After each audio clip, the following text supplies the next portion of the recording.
जय हिंद साथियों, आप सभी लोग का एक बार फिर से स्वागत है आपके अपने YouTube channel Mukesh study academy में।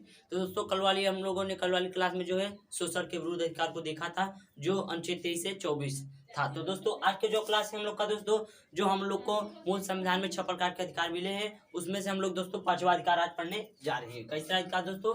ये 5वां अधिकार है दोस्तों हम लोग का, धार्मिक स्वतंत्रता का अधिकार, यानी धर्म से रिलेटेड है दोस्तों, धार्मिक स्वतंत्रता का अधिकार। तो दोस्तों आज की क्लास में हम लोगों यही चर्चा करने वाले हैं जो धर्म के विषय में है, यानी धार्मिक स्वतंत्रता का अधिकार 25 से 28 आर्टिकल तक हम लोग देखेंगे। तो आज की क्लास में हम लोग जो है दोस्तों धार्मिक स्वतंत्रता का अधिकार को खत्म कर देंगे। तो दोस्तों अगर आप चाहते हैं कि ऐसे ही वीडियो आप लोग को दोस्तों प्रतिदिन पहुंचे, तो दोस्तों अगर चैनल पर पहली बार आए हो तो चैनल को सब्सक्राइब जरूर कर लेना, तथा अगर वीडियो अच्छा लगे तो दोस्तों वीडियो को भी लाइक कर देना। तो चलो दोस्तों हम लोग क्लास पर चलते हैं।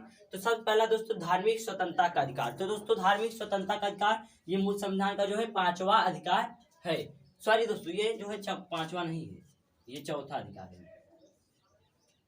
ये 4था अधिकार है। तो दोस्तों अभी 4था अधिकार है, यानी कि धार्मिक स्वतंत्रता का अधिकार अनुच्छेद 25 से 28 तक है, आर्टिकल 25 से 28 तक है। तो जिसमें हम लोग दोस्तों 25, 26, 27 और 28 आर्टिकल को देखेंगे आज की क्लास में, धार्मिक स्वतंत्रता का अधिकार। तो चलो दोस्तों हम लोग आर्टिकल 25 को देखते हैं। तो सबसे पहले हम लोग अनुच्छेद 25 को देखते हैं।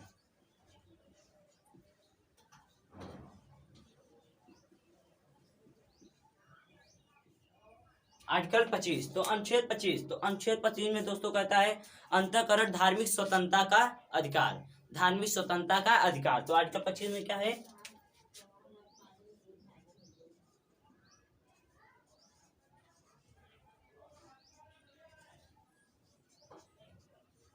अंतःकरण धार्मिक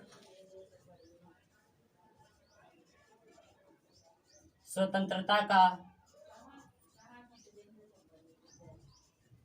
अधिकार।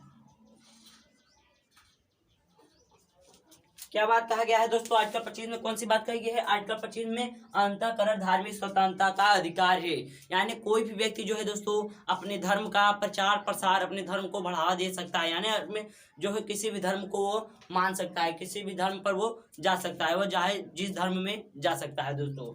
तो यानी कि किसी भी व्यक्ति को अपने धर्म का जो है दोस्तों प्रचार प्रसार करने की स्वतंत्रता है। जैसे मैं मान के चलूं मैं हिंदू हूँ, तो अब मैं अपने धर्म को लेकर दोस्तों कुछ भी कर सकता हूँ, मैं अपने धर्म का जो है प्रचार प्रसार कर सकता हूँ स्वयं दोस्तों।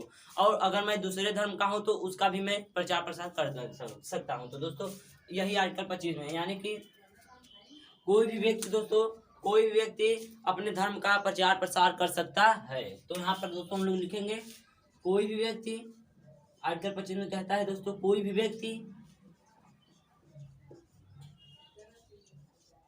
अपने धर्म का प्रचार प्रसार कर सकता है। तो दोस्तों कोई भी व्यक्ति जो है अपने धर्म का दोस्तों जो है प्रचार और प्रसार कर सकता है, यानी अपने धर्म का जो है दोस्तों वो प्रचार भी कर सकता है और उसका प्रसार भी कर सकता है दोस्तों। प्रचार समझ रहे हैं, प्रसार भी आप लोग समझ रहे हैं दोस्तों। प्रचार यानी जैसे चुनाव होता है दोस्तों, हम लोग प्रचार करते हैं, वैसे ही प्रचार हो गया। प्रसार यानी दोस्तों अपने धर्म का बढ़ावा, यानी धर्म को बढ़ावा, यानी कोई भी व्यक्ति अपने धर्म का जो है प्रचार प्रसार कर सकता है बिना रोक टोक के। तो दोस्तों ये आर्टिकल 25 में है। तो दोस्तों आप लोग आर्टिकल 25 देख लो और लिख लेना। इसमें कहता है दोस्तों अंतःकरण धार्मिक स्वतंत्रता का अधिकार, यानी कोई भी व्यक्ति अपने धर्म का जो है प्रचार प्रसार कर सकता है, प्रचार प्रसार कर सकता है। तो अब हम लोग देखते हैं आर्टिकल जो है 26, अनुच्छेद 26, आर्टिकल 26 क्या कहता है दोस्तों? यही बात इसमें भी है, बस थोड़ा सा इसमें डिफरेंट है दोस्तों। आर्टिकल 26 में कहता है दोस्तों कोई भी व्यक्ति किसी भी धन को बढ़ावा देने के लिए कोई भी धन, कितना भी धन दे सकता है, यानी कि उसको बढ़ावा के लिए कुछ भी कर सकता है। अपने धर्म का प्रचार प्रसार तो करते ही हैं, अगर बढ़ावा भी अपने आप जो है धर्म का बढ़ावा भी दे सकते हैं। बढ़ावा कैसे देंगे? आप उसमें मदद करिए, पैसा दे दीजिए, पैसा से मदद कर दीजिए, कुछ भी आपसे जो हो रहा है वही कर दीजिए। तो आर्टिकल 26 यही कहता है दोस्तों। आर्टिकल 26 कहता है दोस्तों कोई भी व्यक्ति जो है, कोई भी व्यक्ति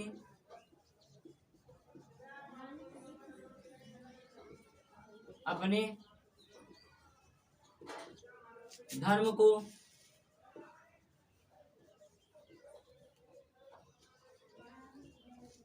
बढ़ावा देने के लिए, कोई व्यक्ति जो दोस्तों अपने धर्म को बढ़ावा देने यानी धर्म को बढ़ाने के लिए, आगे बढ़ाने के लिए, यानी जो है बढ़ावा देने के लिए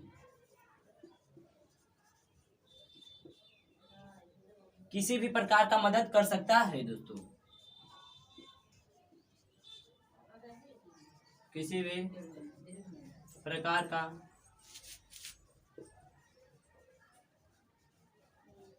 मदद कर सकता है दोस्तों।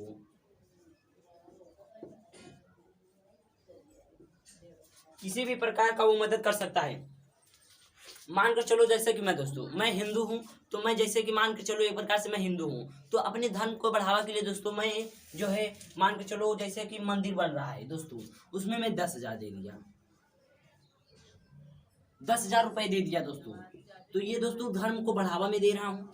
अपने धर्म को भाई बढ़ाने के लिए मैं 10,000 रुपये दिया, इसे मैं फोकट में दूंगा नहीं, तो यानी कि मैं 10,000 रुपये दिया, तो ये आर्टिकल यानी कि 26 यानी अपने मैं धर्म को जो है बढ़ावा यानी बढ़ावा देने के लिए दिया 10,000 रुपये।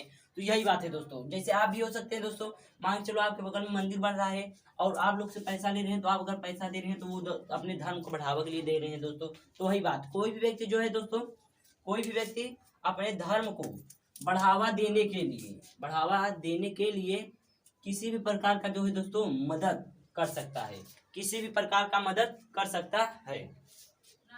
तो दोस्तों अब हम लोग देखते हैं आर्टिकल जो है 27, आर्टिकल 27। तो दोस्तों आप लोग को अनुच्छेद 26 और सॉरी अनुच्छेद 25 और 26 समझ में आया है कि नहीं?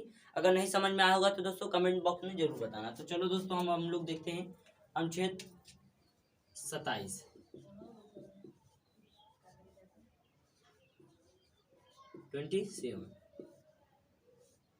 तो दोस्तों आर्टिकल जो है हम लोग 27 को देखेंगे। तो चलो दोस्तों हम लोग देखते हैं। तो 27 आर्टिकल 27 क्या कहता है दोस्तों?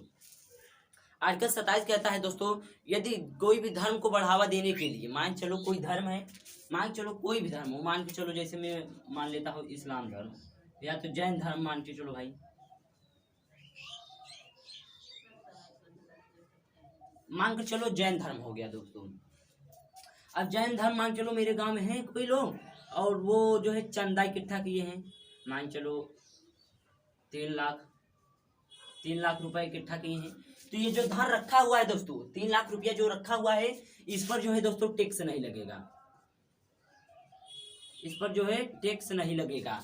यानी कि जो है दोस्तों धर्म के लिए रखे गए धन पर, धर्म को बढ़ावा देने के लिए या धर्म से रिलेटेड रखे गए धन पर जो है दोस्तों टैक्स नहीं लगेगा। समझ गए दोस्तों? टैक्स नहीं लगेगा, किसी भी प्रकार का टैक्स नहीं लगेगा। यानी कि हाँ, इसमें आप लोग समझ गए दोस्तों। धार्मिक चीजों के लिए दोस्तों क्या है, धार्मिक चीजों के लिए जो है रखे गए धन पर जो है टैक्स नहीं लगेगा, किसी भी प्रकार का कर नहीं लगेगा, कर नहीं लगेगा। तो चलो दोस्तों हम लोग लिख लेते हैं इसे, धर्म को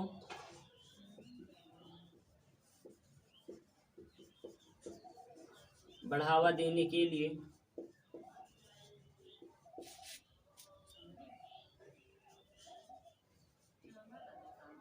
धर्म को बढ़ावा देने के लिए रखे गए धन पर दोस्तों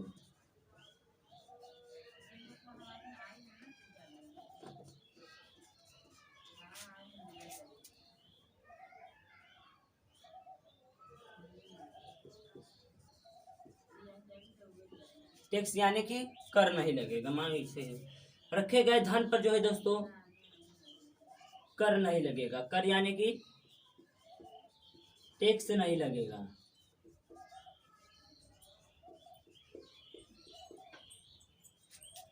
किसी भी धर्म के लिए दोस्तों अगर पैसा रखा गया है तो उस पैसे पर जो है दोस्तों, उस पैसे पर यानी कि उस धन पर जो है, उस धन पर जो है दोस्तों टैक्स नहीं लगेगा, उस धन पर टैक्स नहीं लगेगा, किसी भी प्रकार का टैक्स नहीं लगेगा। तो अब हम लोग देखते हैं आर्टिकल 28। तो अनुच्छेद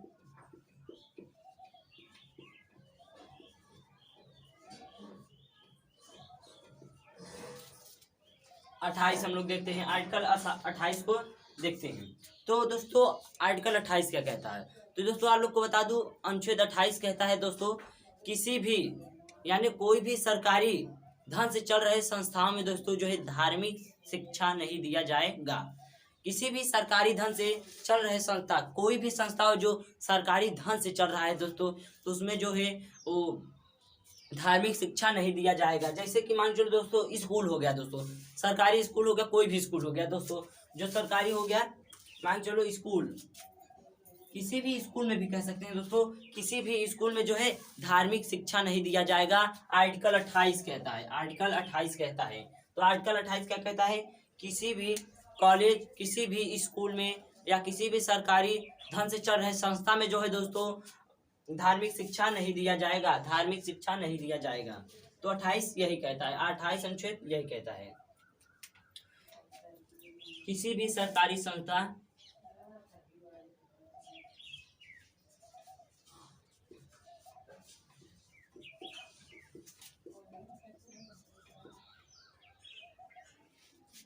काम सहरा था कि नहीं सहरा था?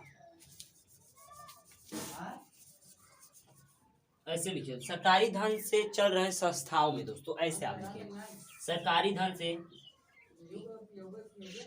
सरकारी धन से चल रहे संस्थाओं में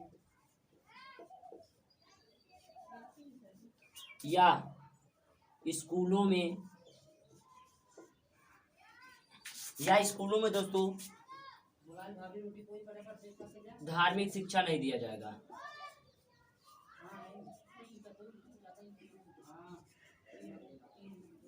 धार्मिक शिक्षा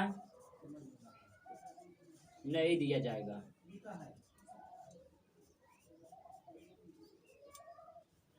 कोई भी दोस्तों अगर सरकारी धन से चल रहा है वो संस्था है, कोई भी संस्था है, अरे भाई स्कूल हो सकता है, फैक्ट्री, कुछ भी हो सकता है दोस्तों, सरकारी धन से चल रहा संस्था हो या दोस्तों स्कूल हो, किसी भी स्कूल में दोस्तों जो है धार्मिक शिक्षा, दोस्तों धार्मिक शिक्षा नहीं दिया जाएगा, धार्मिक शिक्षा नहीं दिया जाएगा दोस्तों, किसी भी स्कूल में जो है धार्मिक शिक्षा नहीं दिया जाता है। दोस्तों आप लोग देखते भी होंगे दोस्तों, स्कूलों में जो है रामायण नहीं पढ़ाया जाता है, महाभारत नहीं पढ़ाया जाता, तो वो दोस्तों आर्टिकल 28 से ही रिलेटेड है। यानी कि अनुच्छेद 28 कहता है दोस्तों, किसी भी सरकारी संस्था में या किसी भी स्कूल में जो है दोस्तों धार्मिक शिक्षा नहीं दिया जाएगा। तो यही कहता है दोस्तों आर्टिकल 28। तो दोस्तों आज की क्लास में जो है दोस्तों हम लोगों ने धार्मिक स्वतंत्रता का अधिकार पर चर्चा कर लिया है 25 से 28 तक। तो दोस्तों आज का आर्टिकल जो है समाप्त हो गया है।